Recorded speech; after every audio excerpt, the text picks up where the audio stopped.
Hello and welcome to the Sunil Jha Show. You're watching Speak Up India. इस देश में पहली बार हुआ है जब कोई पार्टी या फ्रंट लोकसभा का इलेक्शन लड़ने से पहले ही हार जाए। वो इंडी अलायंस हो या फिर कोई और अलायंस, या कांग्रेस पार्टी हो या फिर कोई और पार्टी। कल कांग्रेस पार्टी कोई और अलायंस बना ले या ऑपोजिशन कोई और अलायंस बना ले, लेकिन ये पहली बार है जब कांग्रेस की गलती के कारण या राहुल गांधी के ब्लंडर्स के कारण 2024 का इलेक्शन लड़ने से पहले ही ऑपोजिशन ने गंवा दिया है।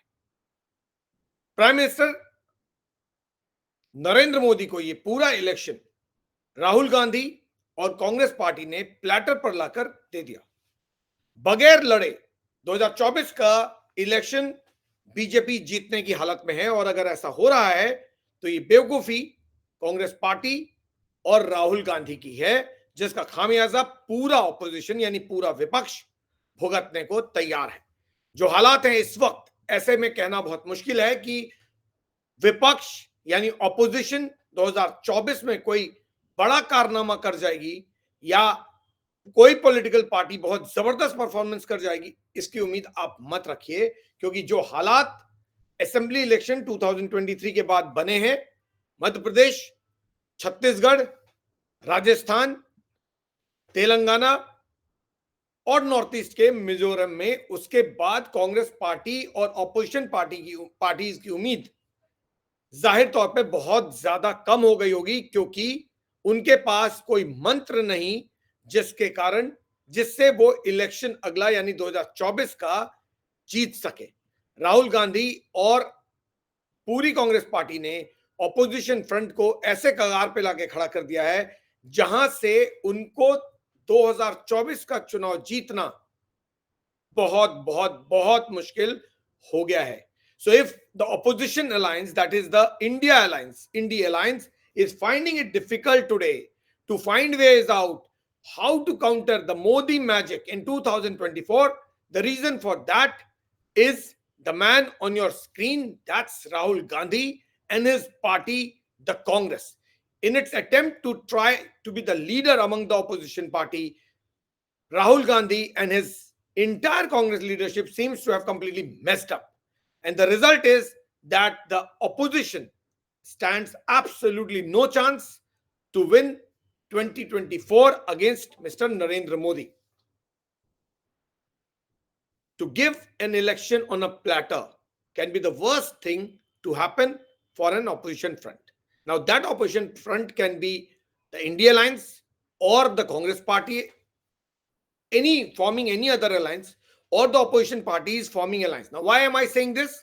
Because there's a strong possibility now that there can be an alliance minus the Congress, because the opposition front, opposition parties are fuming at the way Congress party has conducted the whole election campaign in Madhya Pradesh, Rajasthan and Chhattisgarh, Telangana included. अब बहुत सारे लोग बोलेंगे आपको, इस देश में जहां की राजनीति में कुछ भी संभव है, 5 महीने बहुत दूर है, 5 महीने बहुत लंबा वक्त है और इस दौरान कुछ भी हो सकता है। 5 महीने के वक्त में बहुत कुछ राजनीति में बदल जाता है। तो ये कहना कि ऑपोजिशन पार्टी कुछ नहीं कर पाएंगी, ये गलत है, क्योंकि ऐसा नहीं भी हो सकता है। बहुत सारे लोग आपको ऐसे मिलेंगे जो ये बात कहेंगे, लेकिन जब मैं ये बात कह रहा हूं that opposition stands no chance, then take my word. I mean every single word that I'm stating tonight. Take my word. I can give you in writing that opposition parties के जीतने के कोई chances नहीं है। उसके fundamental reasons है, और impact ये कि कांग्रेस पार्टी जो इस वक्त 50 सीट लोकसभा में होल्ड कर रही है, इस मोदी मैनिया अगर ये चल गया जिस तरह से इस वक्त चल रहा है, जो कि चलेगा ऐसा मुझे लगता है एज अ जर्नलिस्ट, तो फिर कांग्रेस पार्टी के लिए 50 सीट तक पहुंचना मुश्किल हो जाएगा। यानी 2019 के परफॉर्मेंस को रिपीट करना मुश्किल हो जाएगा।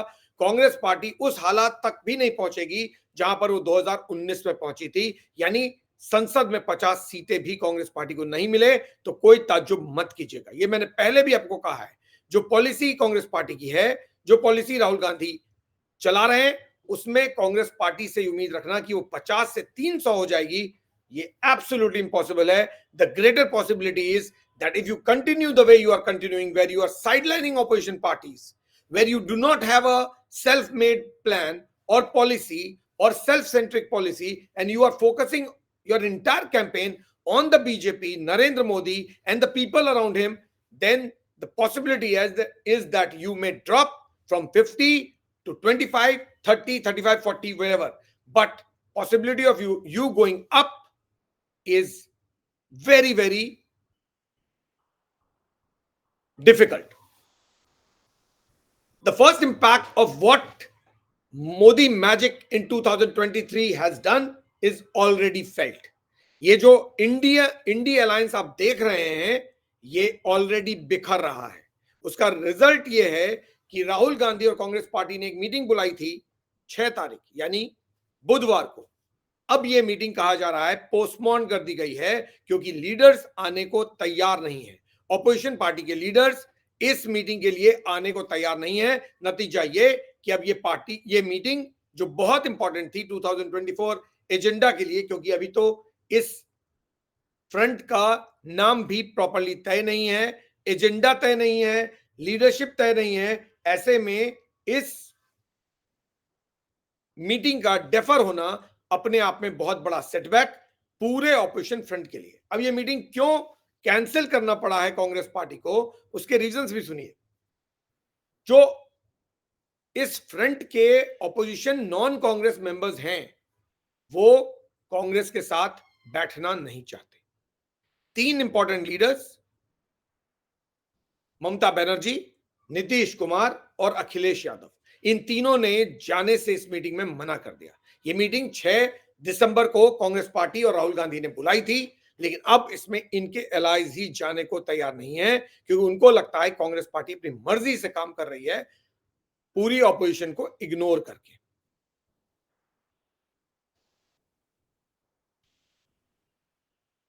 The 2023 massive victory for the BJP in Rajasthan, in Madhya Pradesh, in Chhattisgarh has completely changed the electoral equation of 2024.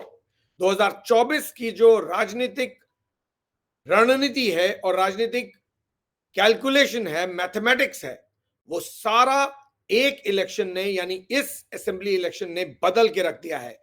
BJP को जिस तरह से मध्य प्रदेश, राजस्थान और छत्तीसगढ़ में जीत मिली है, उसने सारे कैलकुलेशन ऑपोजिशन पार्टी के बदल के रख दिए.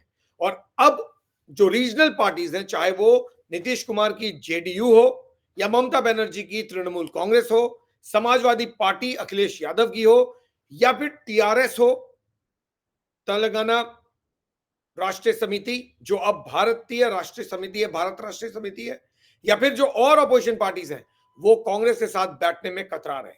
मना करने का सबसे बड़ा फैक्टर यह है, उनको नहीं लगता कि कांग्रेस पार्टी के साथ बैठने से अब उनकी नैया पार लगेगी. कांग्रेस का नुकसान, कांग्रेस का के जो स्ट्रैटेजी का इंपैक्ट है, वो उनको भी भुगतना पड़ सकता है और इसीलिए वो इस ऑपोजिशन की मीटिंग में नहीं जा रहे. नतीजा, इस मीटिंग को कैंसिल करना पड़ा है. शरद पवार क्या करेंगे, क्या कह रहे हैं, वो क्लियर नहीं है. जो बाकी ऑपोजिशन फ्रंट है, खास करके लेफ्ट फ्रंट, उसके पास कोई चारा नहीं है कांग्रेस पार्टी के साथ जाने के अलावा. कांग्रेस पार्टी वैसे भी अब बहुत ज्यादा लेफ्ट पार्टी बन गई है, सेंट्रिस्ट पार्टी तो है ही नहीं. तो उनकी आइडियोलॉजी बहुत ज्यादा लेफ्ट की तरफ जा रही है और लेफ्ट इस बात से कंफर्टेबल है कि कांग्रेस पार्टी उनके इश्यूज को रेज कर रही है और उन्हीं की बात इलेक्शन में कर रही है. यानी उनके आइडियोलॉजी, उनके इश्यूज जो अब तक लेफ्ट फ्रंट के लीडर्स उठाते रहे, वही वो उठा रहे हैं. इसलिए लेफ्ट फ्रंट कांग्रेस पार्टी का साथ छोड़ देगी, ऐसा मुझे नहीं लगता है. लेफ्ट पार्टीज कांग्रेस के साथ खड़े होंगे. इनमें CPI, CPM, forward block, RSP, ये सभी इंक्लूडेड है. These are the party which will stand with the Congress party despite the massive debacle in Madhya Pradesh, Rajasthan and Chhattisgarh. एक स्ट्रॉन्ग ऑपोजिशन होने से रूलिंग पार्टी कंट्रोल में रहती है, लेकिन जब ऑपोजिशन कमजोर हो जाए तो रूलिंग पार्टी को जो लगता है वो करती है. इस वक्त आपकी हालात ये हैं कि आपका तो इंडी अलायंस की मीटिंग ही नहीं हो पा रही। आपकी 6 तारीख की मीटिंग कैंसिल हो गई, अब पता नहीं कब होगी। आपके साथ कौन खड़ा है, कौन नहीं खड़ा है, नहीं मालूम। अखिलेश आपके साथ चलने को तैयार नहीं, नीतीश आपकी बात सुनने को तैयार नहीं, ममता आपके साथ आपके बारे में कुछ जानती ही नहीं या आप उनको बता नहीं रहे। टीआरएस यानी बीआरएस वो बिल्कुल कतई आपके साथ नहीं जाएगी, बिकॉज आपने उनके खिलाफ इलेक्शन लड़ा है। नवीन पटनायक आपके साथ है नहीं, आंध्रा में वाईएसआरसीपी आपके साथ है नहीं, आपके साथ है कौन मुझे नहीं मालूम। आम आदमी पार्टी अपनी ही परेशानी में है, उनका होगा क्या कोई नहीं जानता। फिर आप चुनाव कैसे जीतो? वक्त है आपको सुधारने की। क्यों? क्योंकि आप ऑपोजिशन में हैं और आप अगर स्ट्रांग होंगे तो गवर्नमेंट बेटर फंक्शन करेगी। गवर्नमेंट को और स्ट्रांग कर देंगे तो फिर तो आप रहेंगे ही नहीं। तो इसलिए आपकी बात करना ज्यादा जरूरी है। जब वक्त आएगा हम बीजेपी की भी बात कर लेंगे कि इस देश में बीजेपी का जीतना क्यों जरूरी है। मैंने पूरा पूरा जो शो है ना उसको बीजेपी सेंट्रिक रखा ही नहीं है। क्यों? क्योंकि ये इलेक्शन बीजेपी जीती ही नहीं है, ये इलेक्शन कांग्रेस पार्टी ने गंवाया है। Congress party has given these elections to the BJP on a platter. जाइए और जीतिए। क्यों? हमने सनातन को भी नाराज कर दिया, हमने महिलाओं को भी नाराज कर दिया, हमने स्टूडेंट्स को भी नाराज कर दिया, हमने कास्ट फैक्टर को भी नाराज कर दिया, हमने बाकियों को भी नाराज कर दिया, हमने इंडस्ट्री को भी नाराज कर दिया, हमने बिजनेस ग्रुप को भी नाराज कर दिया। और कुछ करना है तो बताइए, वो भी कर देते हैं। आप आइए और जीतिए।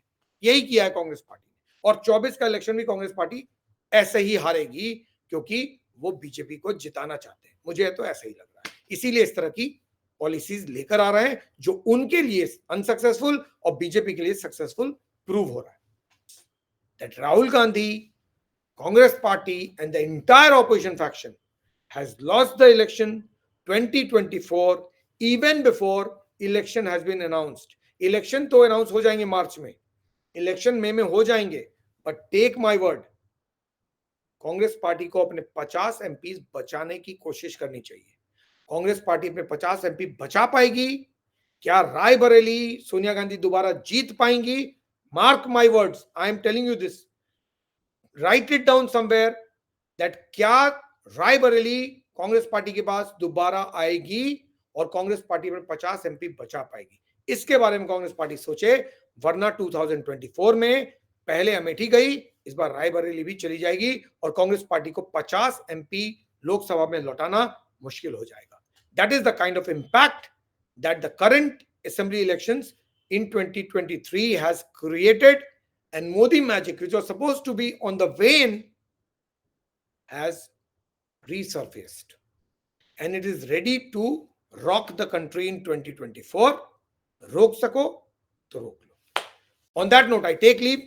Thank you so much for watching. Stay connected, stay safe. Please do give your feedback.